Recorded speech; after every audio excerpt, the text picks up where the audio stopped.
তো চলো এটা আমরা দেখি, শুরুতে দেখি যদি আমাদের কাছে বেশ কিছু জিনিসপত্র আছে, এগুলো আমরা অলরেডি জানি, একটা ভালো একটা আইডিয়া আমাদের নেওয়া দরকার, কারণ এটা অলরেডি আমাদের যদিও আছে তবুও আমরা একটা ছোট্ট একটা আইডিয়া আসলে নিব আর কি পরমাণু মডেল নিয়ে। সো পরমাণু মডেলগুলোকে তুমি যদি বলতে চাও কি কি মডেল তোমার জানা আছে বলো তো ভাই একটু। হ্যাঁ, এক নাম্বার যদি মডেলে যদি তোমাকে কথাবার্তা বলি তাহলে তুমি কি বলবা? তুমি বলবো হচ্ছে রাদারফোর্ড পরমাণু মডেল আর কি, তাই না? রাদারফোর্ড পরমাণু মডেল, ঠিক আছে, পরমাণু মডেল। আচ্ছা, এইটা আবার যদি তোমাকে 2 নম্বরে বলি, যে 2 নম্বরে তুমি কোনটা বলবা? তুমি বলবা হচ্ছে ওই বোর পরমাণু মডেল, তাই না? বোর পরমাণু মডেল। তারপরে তোমাকে যদি বলা হয় 3 নম্বরে, হ্যাঁ, কোয়ান্টাম এর মাধ্যমে যেটা আসছে, যেটা আপডেটেড আর কি, তাই না? যে কোয়ান্টাম পরমাণু মডেল আর কি, ধরলাম বললাম আর কি কোয়ান্টাম মডেল। সো লাস্ট এটা হচ্ছে আপডেটেড, সব কিছুকে সলভ করতেছে এরকম করে এসে। সো আমরা যদি কথাবার্তা বলি এই রাদারফোর্ড পরমাণু মডেলটা দেখতে আসলে কেমন ছিল? তার কথা ছিল এরকম, কেন্দ্রে থাকে হচ্ছে প্রোটন থাকে, হ্যাঁ, পজিটিভ চার্জিত কিছু থাকে, আর এর বাইরে নির্দিষ্ট জায়গায় নির্দিষ্ট দূরত্বে গিয়ে কি থাকে? ইলেকট্রন থাকে আর কি, তাই না? এই প্রোটন আর ইলেকট্রনের সংখ্যাটা সেখানে সমান থাকে, প্রোটন সমান ইলেকট্রন, এই কথাটা আমাদেরকে বলছিল কে? এরা আমাদের রাদারফোর্ড বলে গেছিল আর কি ওই জায়গাটায়, তাই না? তার এখানে একটা প্রবলেম ছিল, প্রবলেমটা আসলে কি? সে তখন বলতেছিল সীমাবদ্ধ জায়গা যদি বলি আর কি, সে তুলনা করতেছিল এটা সূর্য, এটা হচ্ছে গ্রহ, যার মধ্যে এক ধরনের আকর্ষণ বল কাজ করতেছে, যার জন্য এটা এভাবে নির্দিষ্ট দূরত্বের মধ্যে অবস্থান করতেছে। কিন্তু কথাটা এখানে ঝামেলা আছে, কারণ এগুলো তো গ্রহ উপগ্রহের সাথে তুলনা করা যাবে না, কারণ ওইগুলো তো অনেক বড় বড় জিনিসপত্র, বাট এগুলো তো অনেক ছোট ছোট জিনিসপত্র আর কি, তাই না? তার মানে যেহেতু এটা মিলতেছে না, হ্যাঁ, এটাকে আসলে ডিরেক্ট এক্সাম্পল বলা যেতে পারে না, এটাকে একটা অ্যানালজি বলা যেতে পারে আর কি। সো এটা তার আসলে ভুল না, এটা লিমিটেশনস এর মধ্যে ছিল আর কি, এরকম। আচ্ছা, সো রাদারফোর্ড পরমাণু মডেলের সম্পর্কে বেসিকটু আমরা জানতে পারছি, এর কিছু ভুল ত্রুটি আমরা জানতে পারছি আর কি, এরকম। আমরা যদি বোর পরমাণু মডেল নিয়ে যদি কথাবার্তা বলি, যেহেতু তোমরা এই জিনিসগুলো সবাই অলরেডি ভালো একটা ধারণা রাখো, এই জন্য খুব জোর ডিপলি যাচ্ছি না আর কি জিনিসগুলোকে নিয়ে। বোর পরমাণু মডেলে কি হয়? আমরা এখানে মনে হয় 3টা জিনিস সম্পর্কে জানতে পারি আর কি। এক, এখানে কোনো কক্ষপথ সম্পর্কে ধারণা ছিল না, তাহলে এখানে আমরা এসে কক্ষপথ তথা অরবিট সম্পর্কে ভালো একটা ধারণা পেলাম আর কি, অরবিটের ধারণা ক্লিয়ার হলাম যে অরবিট আছে কয়টা, 1টা 2টা 3 4টা 5টা 6টা, অনেকগুলো অরবিট থাকতে পারে আর কি, এটা 2 নম্বর কথা। আমরা এখানে জানতে পারি যে ভাই দেখেন mvr সমান NH/2π, তাই না? এটাকে কি কৌণিক ভরবেগের একটা ধারণা দিয়েছে আর কি, কে দিয়েছে? এই বোর পরমাণু মডেলে এসে আমরা পাইছি আর কি। 3 নম্বর ধারণা আমরা এখান থেকে একটা পাই, সেটা কি জানো? শক্তির স্থানান্তর সম্পর্কে ভালো একটা ধারণা পাই, শক্তির স্থানান্তর, হ্যাঁ, শক্তির স্থানান্তর সম্পর্কে ভালো একটা আমরা আইডিয়া পাই, স্থানান্তর একটা ভালো একটা ধারণা পাই।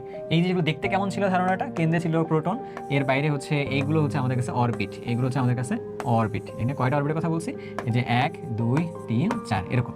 সেগুলোর মধ্য থেকে সে কি বললো? শক্তির স্থানান্তর মানে এখানে একটা ধরো যে ইলেকট্রন আছে, সেই ইলেকট্রনটা কখনো যদি এরকম ট্রাভেল করে উপরের দিকে যদি যায়, তাহলে সে কি করবে? তাহলে তখন সে শক্তির শোষণ ঘটবে আর কি, তখন সে শক্তি শোষণ করবে।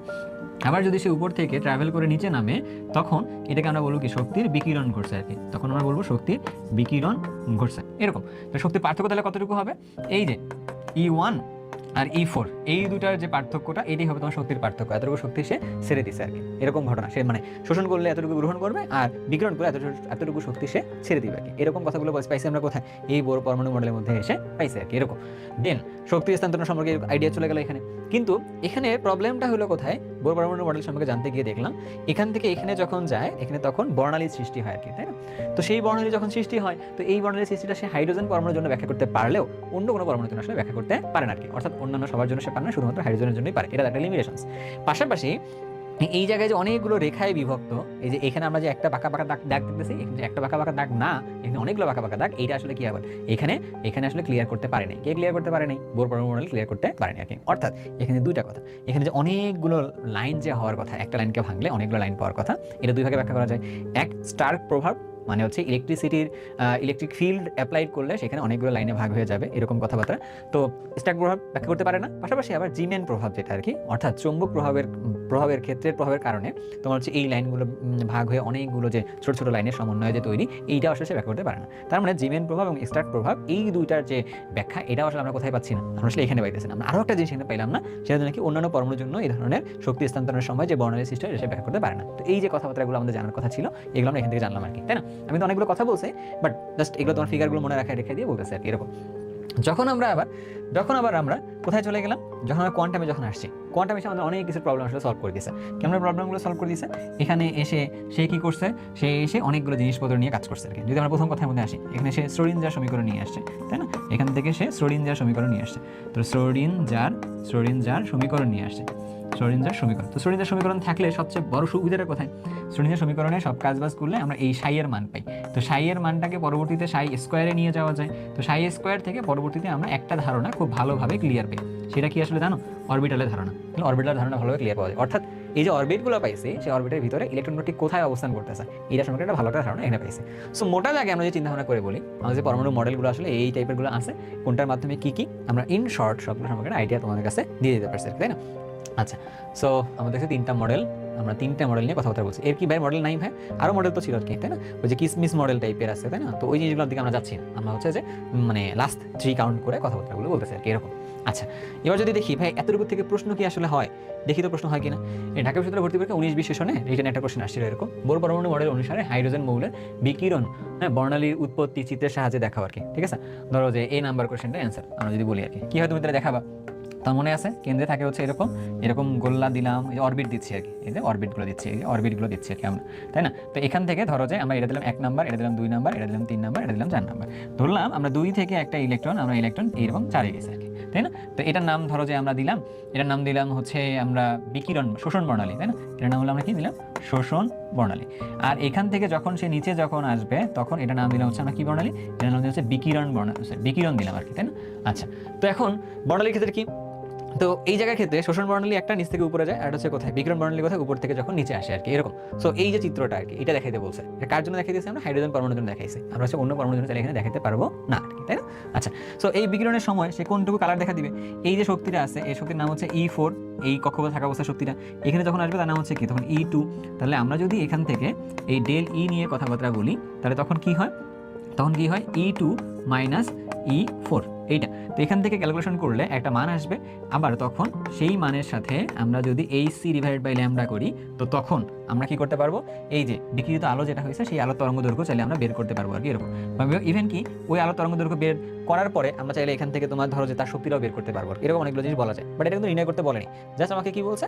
আমাকে জাস্ট বলছে হচ্ছে এরকম যে বিকিরণ বর্ণালীর উৎপত্তির চিত্রটা দেখাতে বলছে। তো চিত্রটা মানে হচ্ছে এরকম টাইপের, যে উপর থেকে নিচে আসলে বিকিরণ ঘটে, তার থেকে এরকম একটা ধরো যে শক্তি পাওয়া যাইতেছে আর কি এখানে।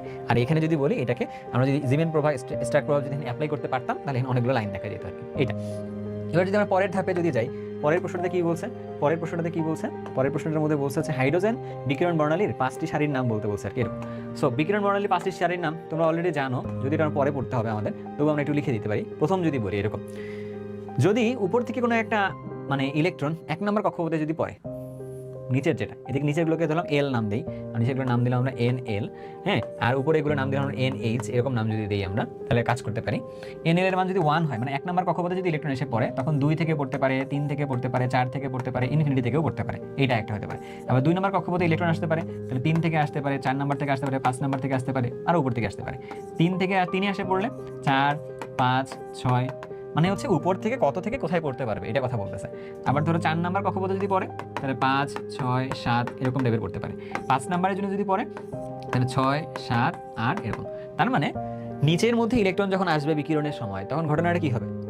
ওর উপর থেকে আসতে হবে আর কি, 3-এ পড়তে গেলে 4 থেকে আসতে হবে, 5 থেকে আসতে হবে, এরকম। তো যদি কখনো এরকম ঘটনাটা ঘটে, তখন এই যে 1-এ পড়লে তখন তাকে বলা হয় হচ্ছে লাইমেন বলে আর কি, তাই তখন তাকে বলা হচ্ছে লাইমেন সিরিজ বলতেছে। কি বলতেছে? লাইমেন সিরিজ বলতেছে। 2-এর মধ্যে যখন পড়ে, তখন সেটাকে বলা হয় হচ্ছে বামার সিরিজ বলে। আর 4-3-এ যখন বলা হয়, তখন কি বলা হয়? লাইমেন, বামার, প্যাসচেন, তাই না? প্যাসচেন সিরিজ বলে। 4-এ যখন বলে তখন সেটাকে কি বলা হয়? তখন সেটাকে বলা হয় ব্র্যাকেট বলে, তখন এটাকে বলা হয় ব্র্যাকেট সিরিজ বলে। আর তারপরটাকে কি বলা হয়? তাকে বলা হয় ফান্ড বা ফুন্ড বলে আর কি, এরকম। তো এই যে 5টা সিরিজের কথা বলছে, এটা একটু লিখতে হইতো আর কি, বুঝছো? আচ্ছা, তো তারপরেটা যদি তুমি আসো, প্রশ্নটা তারপরটা কি বলছে? প্রশ্নটা পড়ো একটু ভালো করে। প্রশ্নটা তারপরটা করছে কি, সি নাম্বার প্রশ্নের মধ্যে বলছে যে বোর পরমাণু মডেলে 2টা সীমাবদ্ধতার কথা লেখো আর কি। আমরা বলছিলাম এটা যে 1 নম্বরে যে সীমাবদ্ধতার মধ্যে আমরা যাই, 1 নম্বর সীমাবদ্ধতা যদি আমরা যাই, যে হাইড্রোজেন ব্যতীত অন্য মৌলের বর্ণালী ব্যাখ্যা করা যায় না, এটা একটা। 2 নাম্বার, এইটা দিয়ে স্টার্ক